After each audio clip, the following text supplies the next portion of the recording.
Salut à tous, j'ai fait un sondage sur Twitter pour savoir quelle vidéo vous vouliez voir et il y avait le choix entre Kingsman 2, le cercle d'or, donc une critique, Blade Runner 2049 ou un parlons trailer de Star Wars 8 et de Justice League. Alors, c'est parti! Tout d'abord, parlons de Star Wars 8 qui, avec sa première bande-annonce, m'a plutôt hypé. Mais là, j'étais pas prêt, laissez tomber. J'avais quand même hésité à la regarder parce que sur Twitter, le réalisateur, donc Rian Johnson, avait mis que surtout, il ne fallait surtout pas regarder le trailer pour garder un effet de surprise dans la salle de cinéma. Mais je l'ai quand même regardé. Et putain, qu'est-ce que c'était cool! Le trailer nous fait des parallèles entre Rey et Kylo parce que BIM! Ils sont frères et sœurs. Mais non, calmez-vous, je rigole. Ou peut-être pas. Dans le réveil de la force, donc le 7, nous apprenions que Luke était en exil et allait chercher le dernier temple Jedi. Et sur ce plan-là, c'est quoi cette étrange bâtisse? Peut-être, je dis bien peut-être, le dernier temple Jedi. Pourquoi pas? D'ailleurs, à un moment dans la bande-annonce, il y a Luke qui parle à Rey en disant qu'il n'avait jamais vu cette force auparavant. Donc peut-être, je dis bien peut-être, qu'il fera un parallèle entre la force instable de Kylo Ren. Il y a beaucoup de parallèles mais jamais de perpendiculaires. Et donc c'est peut-être pour ça qu'il ne veut pas trop entraîner Rey parce qu'il a un petit peu peur qu'elle devienne un peu comme Kylo. Et tout péter, peut-être. On peut encore voir Kylo Ren dans son vaisseau qui ressemble très fortement à celui de Dark Vador. Donc il va dans les traces de Pepe Vador. Voilà. Pepe Vador, le truc qui décrédibilise à mort quoi. Le personnage hyper badass, hyper emblématique de la franchise Star Wars. Et c'est quoi ce truc là? Un quoi? Un porg? Ah moi je vois ça plus comme un objet marketing hein. Voilà. À moins qu'il sache piloter le Faucon Millennium, ça je dis pas. Mais il faut l'avouer, il est quand même hyper mignon. On voit enfin à quoi ressemble le grand méchant de l'épisode qui est Snoke. C'est vraiment un méchant très bling bling hein, avec ces trucs en or et tout. Enfin, voilà. Après je pensais qu'il serait hyper grand comme on a vu avec l'hologramme dans le 7, mais c'est juste peut-être... il voulait montrer qu'il avait des balls quoi. Et il sera joué par le dieu de la performance... 1, 2, 3, putain. J'ai lâché un Faucon Millennium mon gars. Il sera joué par le dieu de la performance capture, Andy Serkis. Je voulais revenir sur le plan très intriguant de la fin de cette bande-annonce qui a choqué tout le monde. Hein. Tout le monde était oh my god. C'est pas vrai, j'exagère. J'exagère. Pour rappel, dans cette scène, on peut voir Kylo et Rey, elle se demande quelle est ma place dans tout ce monde. Et puis, bim, il y a Kylo qui tend sa main, comme ça. En mode, rejoins-moi du côté obscur de la force. Qui peut rappeler cette scène dans l'Empire contre-attaque où Vador tend sa main à Luke et dit « Je suis ton père ».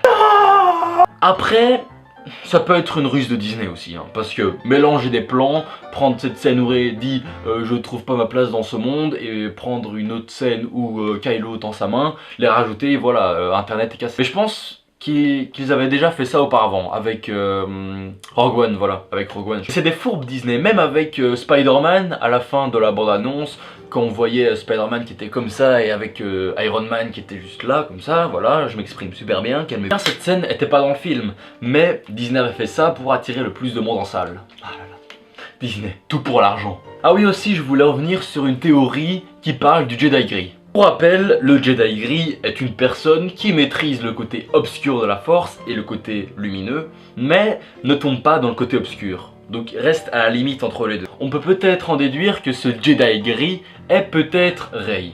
Je m'explique. Dans la première bande-annonce de Star Wars, Luke demande à Rey qu'est-ce qu'elle voit. Et Rey réplique « Je vois le côté lumineux et le côté sombre de la force ».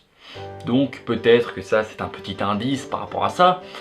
Et si vous êtes toujours pas convaincu, bon certes, eh bien grâce à ce poster qui a été dévoilé à la Star Wars, je ne sais plus comment, la sorte de Comic Con mais de Star Wars, eh bien on pouvait voir Rey qui tendait son sabre vers le haut et ça allait de la couleur bleue à la couleur rouge. Donc peut-être qu'on peut dire que dans le futur Rey deviendra soit du côté obscur ou alors Jedi grise. Et c'est peut-être elle qui rétablira l'équilibre dans la force. Je sens que ce nouveau Star Wars, il sera beaucoup plus personnel. Vous voyez ce que je veux dire? Il se concentrera plus sur les personnages que sur les explosions. Enfin, quand je dis ça, il n'y a rien de mal, hein, j'aime bien les explosions. Mais voilà, dans Star Wars, c'est vrai que se concentrer sur les personnages, c'est un peu mieux. Enfin, en tout cas, à mon humble avis. Passons maintenant à Justice League. Mais qu'est-ce qu'on peut voir dans ce trailer? Le trailer commence avec un rêve qu'a Lois avec Clark. Et vraiment, c'est hyper beau. Enfin, l'image, elle est hyper belle avec le champ de maïs et tout, le ciel.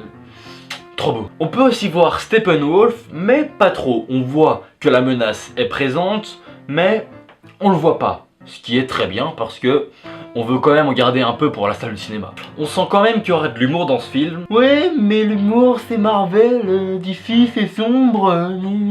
L'humour peut être très bien amené, si c'est bien fait, c'est parfait. On sent vraiment la cohésion qu'il y a entre l'équipe et cette notion de gigantisme et d'épique qu'il y a dans cette bande-annonce avec les énormes clans qui se fight la gueule, c'est putain d'épique. Et surtout cette bataille entre les Amazones et les guerriers de Steppenwolf, les paradémons, je ne sais pas. Chez Warner, ils ont vraiment le don de choisir les bonnes musiques parce que déjà avec Come Together, c'était épique. Mais là, avec Heroes, c'était épique à souhait.